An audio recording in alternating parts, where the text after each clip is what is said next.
Our next speaker, Nate Gibson. I met Nate yesterday in the elevator.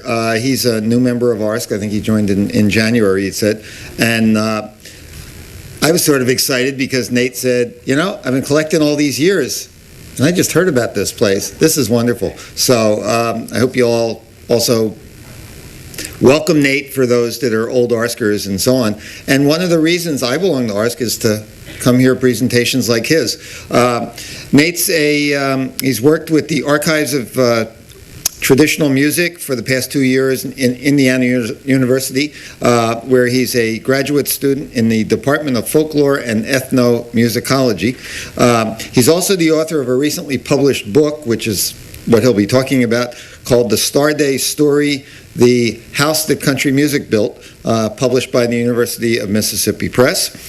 He's presently producing an audio documentary about Starday for public radio and collaborating with several country music discographies with Hillbilly Researcher Publications, which I think is in the UK, if I'm reading the notes correctly, as well as liner notes for projects with Ace Records and Bear Family. His topic is, as I said, the Starday Story, Lefty Frizzell, Bluegrass, and the King Connection. Welcome, Nate.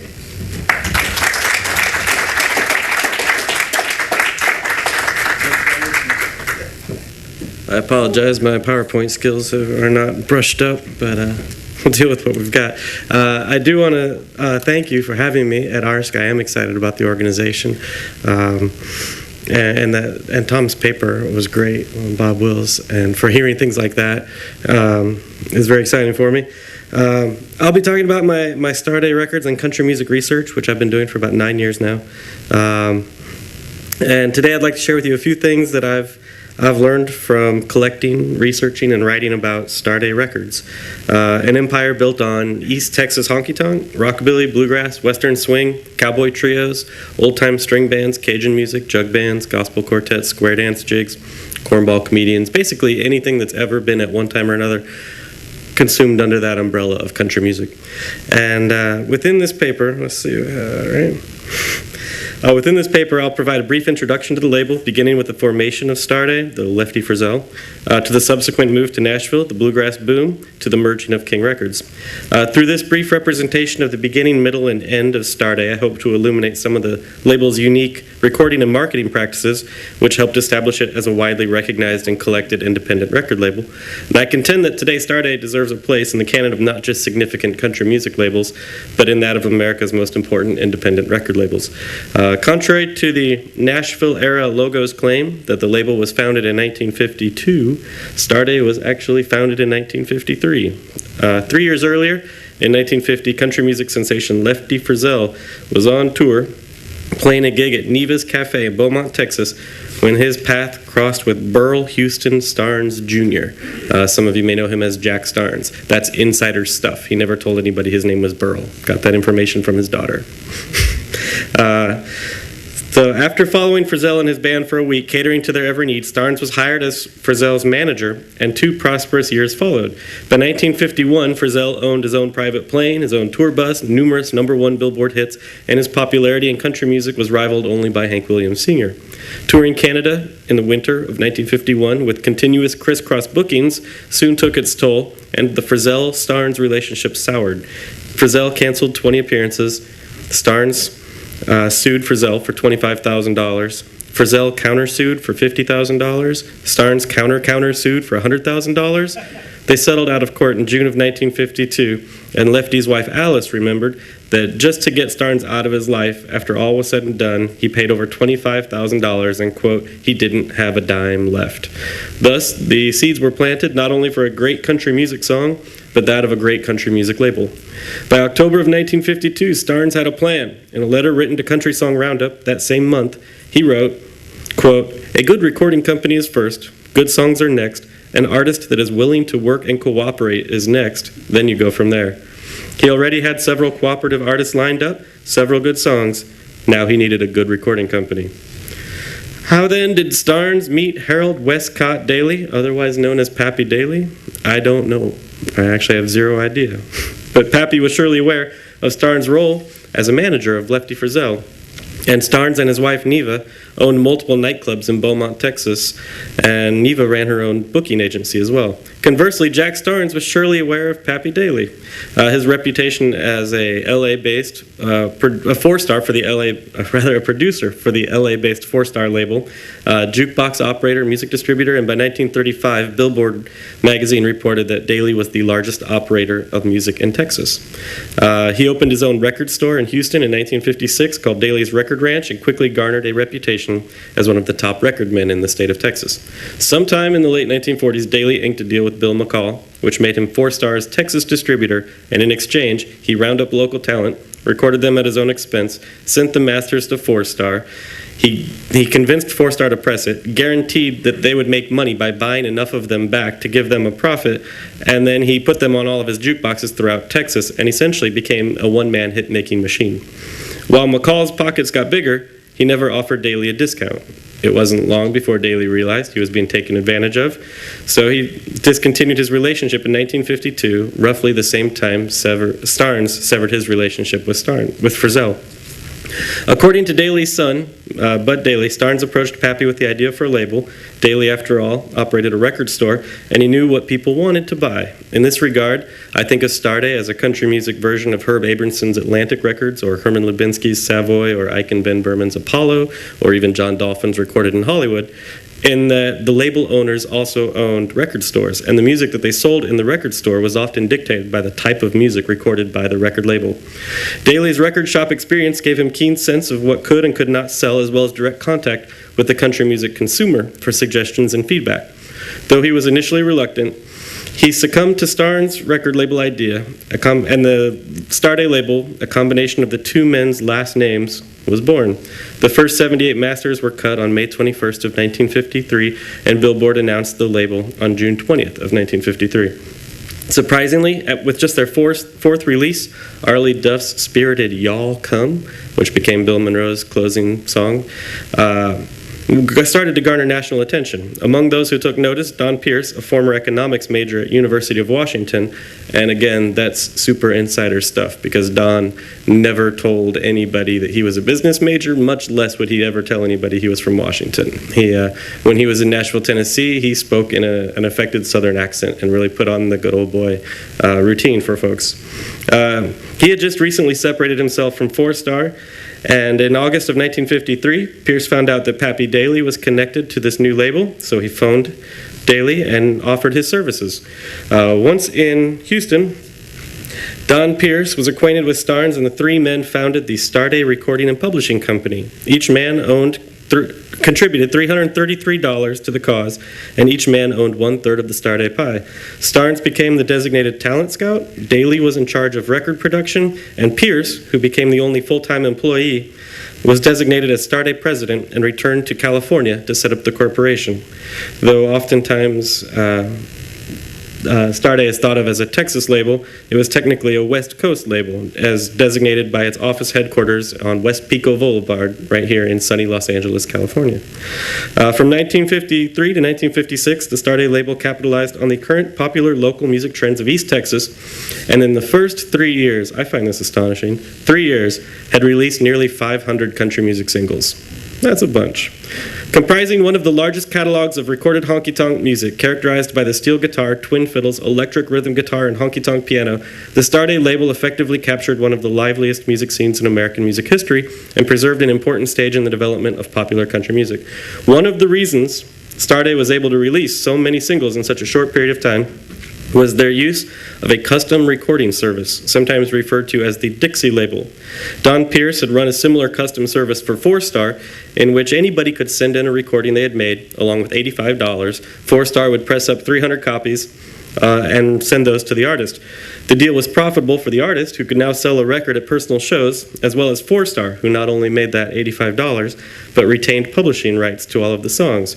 It was through this custom process that Four Star achieved one of its greatest successes when Slim Willett sent in a tape ordered 300 copies of a song he had just written called Don't Let the Stars Get in Your Eyes. Not long after that, it became a #1 country hit in 1952, and Perry Como made it a #1 pop hit the same year. Realizing a vast potential for new publishing material, new stars, royalties from airplay, income from more business, Pierce set up the identical service, almost, with a few new features at Starday Records. Now, when an artist purchased 300 copies of a record, the artist also got 100 record mailers pre-addressed to radio stations within a 3-state area, and the new service also touted better vinyl and the opportunity to use the Starday logo on the record label, thus being able to bill yourselves as a Starday recording artist without actually being on Starday or having a contract with the label. Fees for the service were initially set at $115, ranging from professionally recorded touring bands to amateurs singing in their kitchens. The custom series provided a refreshing alternative to major label production ideals and presented performers and bands recording the music the way they wanted it to be heard. Now, the concept of vanity records which is records paid for and distributed by singers and musicians themselves, is certainly not groundbreaking. Both Columbia and Victor's Canadian Vision began pressing personal records as early as 1910, and Patrick Feaster's over there, and I'm sure he, as well as others, could educate me a great deal more on vanity custom pressings. But still, Starday's service easily created the largest body of independently recorded country music in the golden era of the genre, and introduced the world to the sounds of Willie Nelson. That's his first record ever right there on Starday Custom from 1957, as well as Link Ray, who recorded with his brother Lucky Ray, and Doug Vernon. By 1956, Starnes had sold out. Oh, next slide. Yeah. Starnes had sold out of Starday, and the label was now owned by Pierce and Daly, who were achieving grand success with one of Starnes' brightest prospects, George Jones. George was in the national charts with several hits, considered by many to be among the fastest rising talents in country music, and who had also dabbled with rock and roll as Thumper Jones. Among those who paid close attention to Jones' success was Irv Green of Mercury Records. Having just passed on purchasing Elvis Presley's recording contract from Sam Phillips, a much regretted move, to say the least, he was now looking to boost his country music roster in hopes of finding Mercury's own successor to Presley in the rock and roll throne.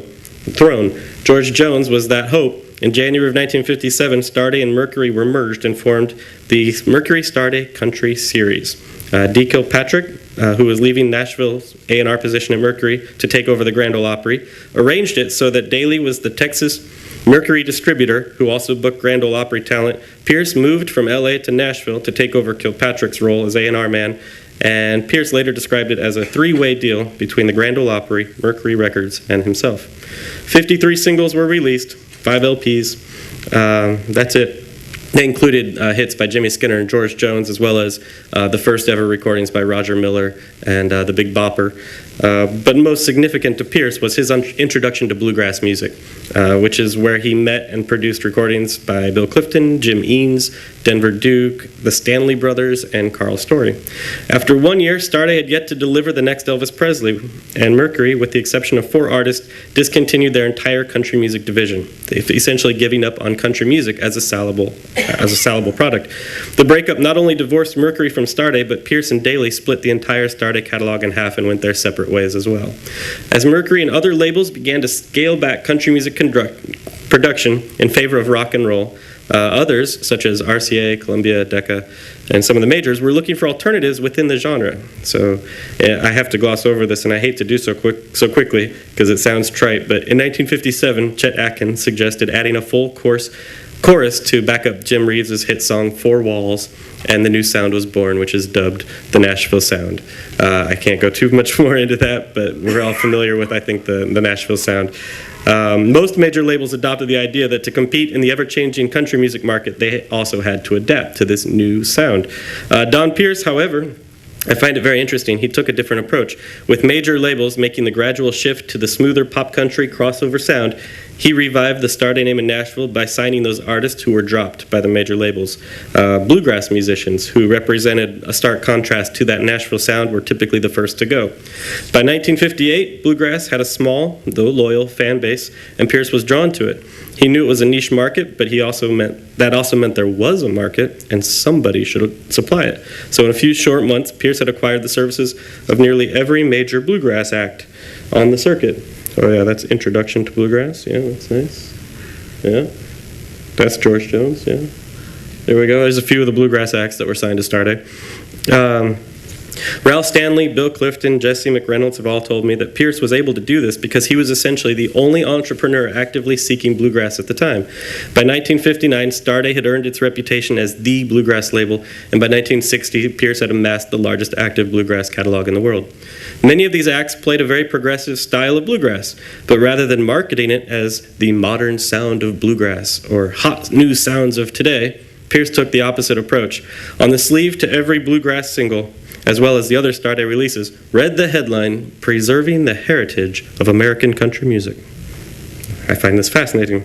More importantly, he primarily issued music on LP, and this is, to me, the funniest cover in the history of ever.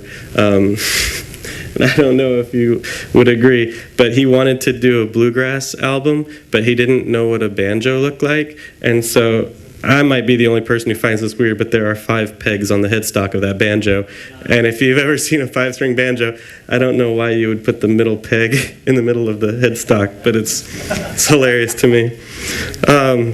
At a time when other labels would not even consider producing bluegrass or country music singles, Pierce recognized that his audience consisted of working-class adults, not teenagers, and that LPs were the desired medium.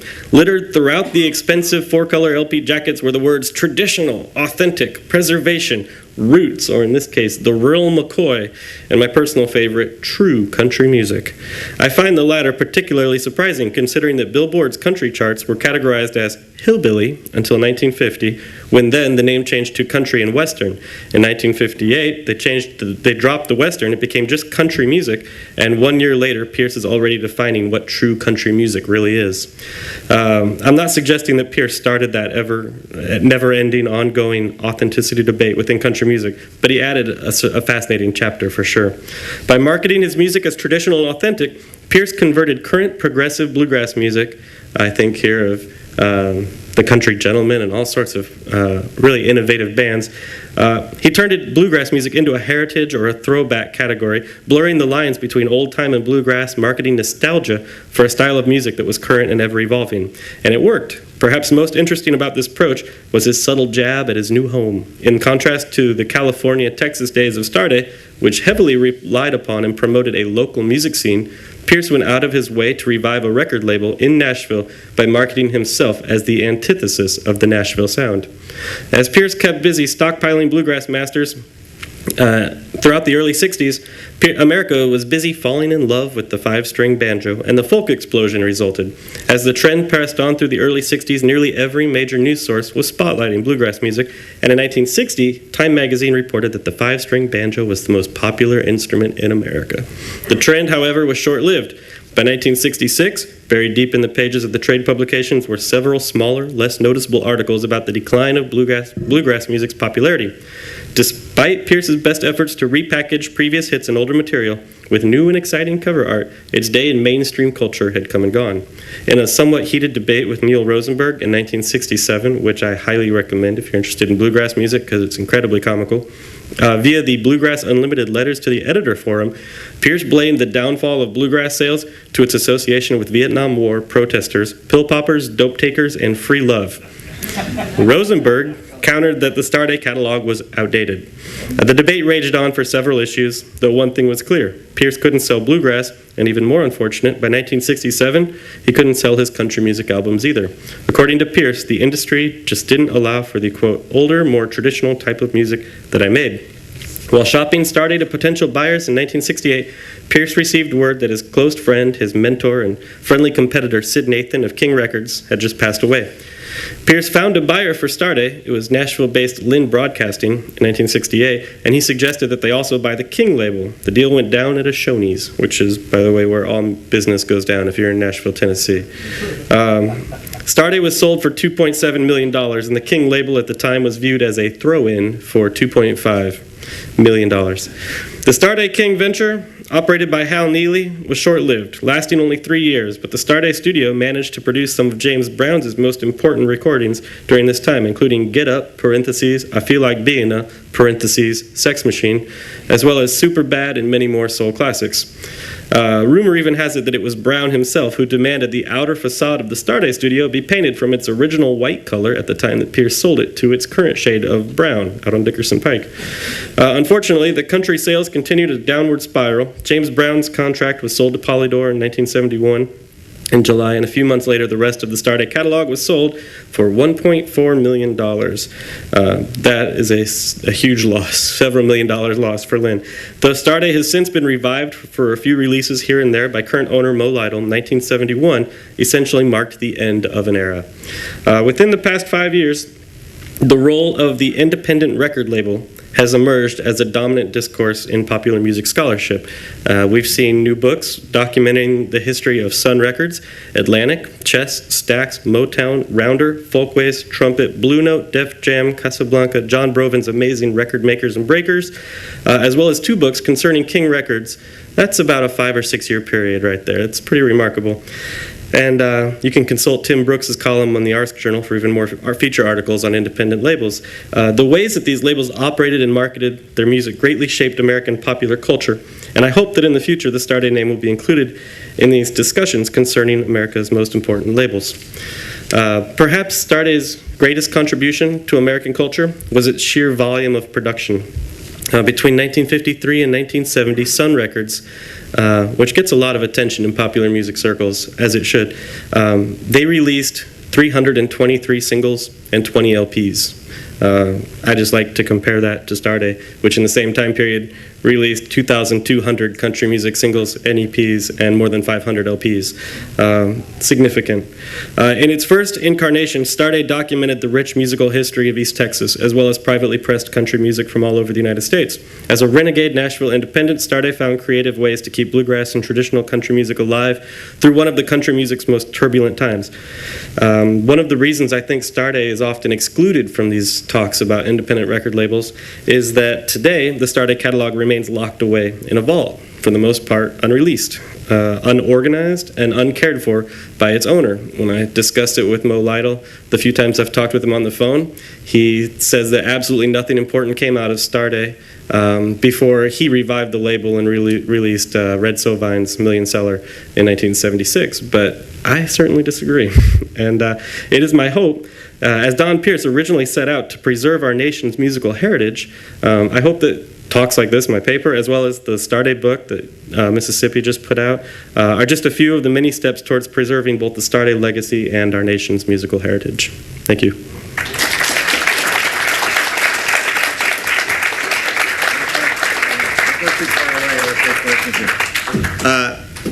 I'm just thinking as I'm listening to Nate's presentation, and I'm looking forward to reading the book, the diversity, we talked about ARSC again, and okay, there's jazz over there, and it's jazz. And we started with country, and we went to jazz with Bob Wills, and got a little bluegrass here, little James Brown, which I'm sure nobody expected to hear at this time.